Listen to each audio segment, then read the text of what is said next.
Sudden death అంతవరకే చెప్పగలం మనం. ఆ! అది హార్ట్ కారణమా? లేకపోతే ఏదన్నా రక్తనాళాల్లో ఏదైనా డిసెక్షన్ అయోర్టా కారణమా? బ్రెయిన్‌లో బ్లీడింగ్ కారణమా? చెప్పడం కష్టం. యూజువల్‌గా ఏంటంటే ఫ్యూ మినిట్స్‌లో చనిపోతారు వీళ్ళు.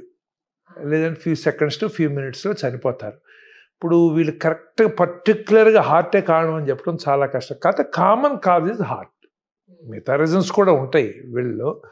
ఎందుకంటే మనకు హార్ట్ ప్రాబ్లమ్స్ ఎక్కువ యంగ్ ఏజ్‌లోనే వస్తున్నాయి. సో, అందుకని అంటే హార్ట్ అటాక్ వచ్చేప్పుడు ఇప్పుడు సడన్ డెత్ ఎలా వస్తుందంటే మామూలు హార్ట్ అటాక్‌కి దీనికి తేడా హార్ట్ అటాక్ వచ్చినప్పుడు చెస్ట్ పెయిన్ తెలియటం, ఫెయింటింగ్ సెన్సేషన్ అంటాం, లేకపోతే మనం ఊపిరి అందట్లేదు, గాలి పీల్చడం కష్టంగా ఉందని చెప్పడం ఇదంతా టైం ఉండదు. హ్మ్. బట్ జనరల్‌గా ఏంటంటే కొంతమందికి ఆ టైం ఇవ్వదు. సడెన్‌గా వచ్చినప్పుడు హార్ట్ ఫిబ్రిలేట్ అవుతుంది. అంటే హార్ట్ మామూలుగా ఇలా కొట్టుకోవాల్సింది ఇలా అంటది. ఇలా అన్నప్పుడు బ్లడ్ బయటికి రాదు. బ్లడ్ బయటికి రాకపోతే ఫ్యూ సెకండ్స్‌లో బ్రెయిన్ అన్‌కాన్షియస్ అయిపోతుంది. ఓకే. అది. అందుకని ఏంటంటే వీళ్ళందరూ చనిపోవటానికి కారణం most most probably heart related. But ఖచ్చితంగా ఇదేం చెప్పటానికి వీల్లేదు. ఇంకా వేరే రీజన్స్ కూడా ఉన్నాయి కదా! కాకపోతే సడెన్ డెత్ అంతవరకు ష్యూర్ మనం. ఎస్పెషల్లీ నిన్న జరిగిన కేస్ గురించి మీకు చెప్తాను సార్. అంటే 2 డేస్ నుంచి బీపీ చాలా లోగా ఉంది, నీరసంగా ఉంది అని అన్నట్ట మా ఫ్రెండ్ వాళ్ళ హస్బెండ్. బీపీ చూపించుకుంటే కొన్ని పాయింట్స్ తక్కువున్నాయి అన్నారు. ఆ! పర్వాలేదులే స్వీట్ తింటే నడిచిపోతుంది అనుకుని స్వీట్ తిన్నారు. బానే ఉన్నాననుకుని ఆఫీస్‌కెళ్ళిపోయారు. ఆఫీస్‌కెళ్ళి జస్ట్ క్యాబిన్‌లో కూర్చున్నారు. మీటింగ్‌కి రెడీ చేయండి అని అన్నారు. అసిస్టెంట్ డోర్ వేసి వెళ్ళిపోయాడు. అసిస్టెంట్ మళ్ళీ వచ్చి సార్ మీటింగ్‌కి అందరూ రెడీ అని చెప్పే లోపల ఈయన ఇలా ముందు కుప్పకూలిపోయి ఉన్నారు. ఇది జరిగింది. అంటే ఇది వెంటనే హాస్పిటల్‌కి తీసుకెళ్లారట. మన హాస్పిటల్‌కే వచ్చారు వాళ్ళు. రావడానికి చెప్పారు. అంటే దగ్గర మన హాస్పిటల్‌కి అపోలోకి దగ్గరగా ఉంది. వస్తే ఇది కార్డియాక్ అరెస్ట్ అండి. ఇమ్మీడియేట్‌గా మీరు తీసుకొచ్చినా కూడా సెకండ్స్ ఫ్రాక్షన్స్‌లోనే ఆల్రెడీ చనిపోయారు తను అని చెప్పుంటారు. అదే జరిగింది చెప్పున్నారు. అంటే చనిపోవటం అంటే ఇప్పుడు ఏమవుతుందంటే హార్ట్ ఆగిపోతే 3 నిమిషాల్లో చనిపోతాం. 3 నిమిషాల లోపల మనం అయన్నీ సీపీఆర్‌లు చేసి, ఏమైనా షాకులు కొట్టి, లేదు ఏంటంటే కంటిన్యూయస్‌గా హాస్పిటల్ ఎళ్ళే వరకు సీపీఆర్ చేస్తంటే వాళ్ళని బ్రతికించడానికి అవకాశం ఉంది. అప్పుడు మనకు డయాగ్నోస్ చేయడానికి అవకాశం ఉన్నది ఫలానా అని. ఇప్పుడు ఒక్కోసారి ఏమవుతుందంటే కామన్ కాజ్ హార్ట్ అటాకే. There is no doubt. Heart attack వచ్చినప్పుడు సడెన్‌గా మూసుకున్నప్పుడు హార్ట్ ఫిబ్రిలేట్ అవుతుంది. చెస్ట్ పెయిన్ ఇచ్చేంత టైం ఉండదు కొంతమందికి. హ్మ్. లేదు కొంతమందిలో అయోర్టిక్ డిసెక్షన్స్ అని వస్తాయి. ఈ మధ్య కాలంలో చాలా ఎక్కువున్నాయి. సడెన్‌గా చిట్లిపోతుంది నాళం. సడెన్‌గా చిట్లిపోయినప్పుడు చాలామందికి పెయిన్ అయ్యనుంటే గనుక కొంతమంది ఇమ్మీడియేట్‌గా చనిపోవచ్చు. ఓహ్! అలాగే ఎరిథ్మియాస్ అంటాం. గుండె కొట్టుకునే పత్తలో రిథమ్ ప్రాబ్లమ్స్, హార్ట్ అటాక్ లేకుండా కూడా అదర్ రీజన్స్ ఉన్నాయి.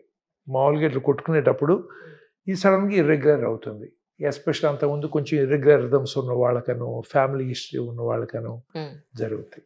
అట్లాగే ఏంటంటే తెలియకుండా గుండె జబ్బు ఉండుండొచ్చు. ఇప్పుడు ఈ మధ్య చెకప్‌లు చేయించుకోమంటే అందరూ చేయించుకోరు గదా! అంతకుముందు అండర్‌లయింగ్ ఏంటంటే కార్డియోమయోపతి అని ఉండొచ్చు.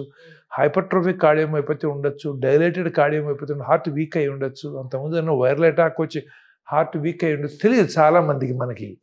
వాళ్ళలో ఇర్రెగ్యులర్ రిథమ్స్ అనేవి చాలా కామన్.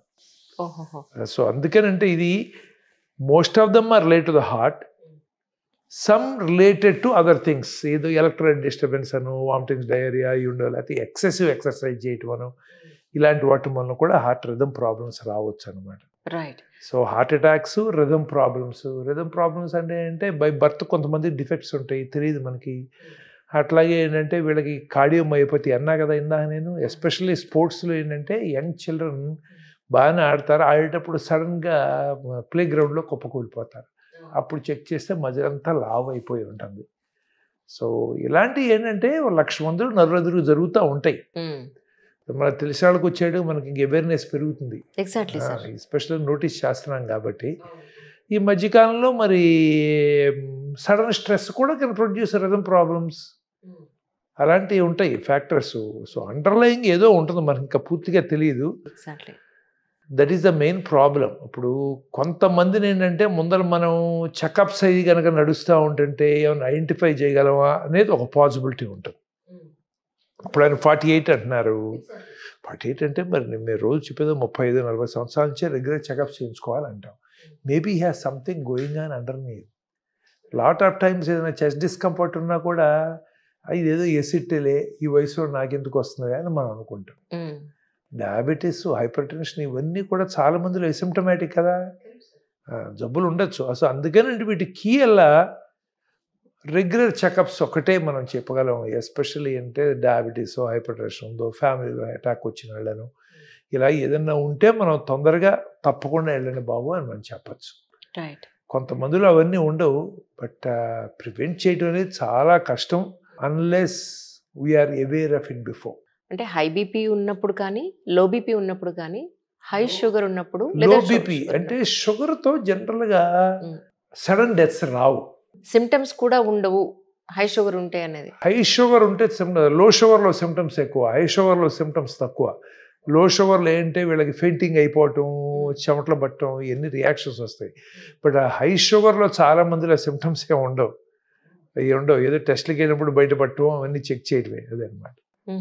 సో జనరల్గా హై బీపీ ఉన్న వాళ్ళకి ఇలాంటి వాళ్ళలో సడన్ డెత్ వచ్చే అవకాశం ఉంటుంది.